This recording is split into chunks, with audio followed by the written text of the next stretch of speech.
Afternoon, everybody. Thanks for tuning in. I want to talk to you today about some of the things I feel you should be asking the lender you wish to work with to make sure that you are working with the right person. A lot of people shop is specifically based on interest rate, and I personally don't feel that's the best way to go.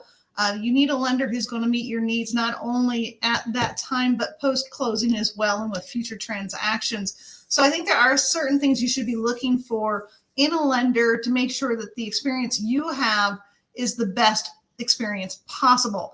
And we're going to start today with asking your lender whether they are a delegated or non-delegated underwriting company. When we talk about delegated underwriting, that means that the loan is going to be reviewed and underwritten and signed off within that organization the lender works for. Non-delegated underwriting means that the file starts at that one company that you originated with the loan officer, but then it's getting sold to some other company, so they have to review it as well prior to closing. So you have two sets of eyes reviewing that loan in order to issue an approval. And that's not always bad. It's necessary in some loan products, but it can slow the process down. And underwriting is also subjective. The underwriter does underwrite according to the guidelines. However, with files that might be a little less vanilla, they have the discretion to ask for more items just to make that file look as risk-free as possible. So they can add conditions. So when you have two underwriters looking at a loan, the potential for more conditions is increased. So if you're looking to avoid maybe a more stressful experience, then you want to be trying to work with someone that has delegated underwriting. That's not always going to work because there are products that people need that are going to be non-delegated. Now, Thrive has we do predominantly more delegated files than anything else, but we do have the opportunity to offer non-delegated products.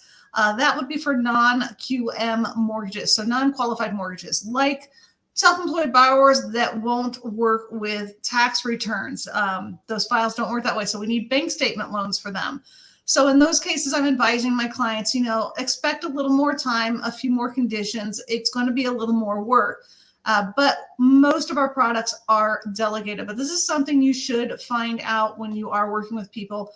How many times is your loan going to have to get reviewed and by how many people? So make sure you're in the know because it's important that your experience, we just want your experience to be the best experience possible. So we're always going to give you the most products available. We're always looking to get products available to you that will help you purchase your home or refinance your home.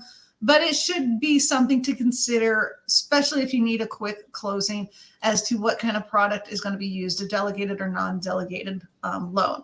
If you have any questions, please feel free to reach out to me. Please comment, add any questions below. Do like and share my videos. I do appreciate that. Otherwise, I will see you on Friday for the weekend report.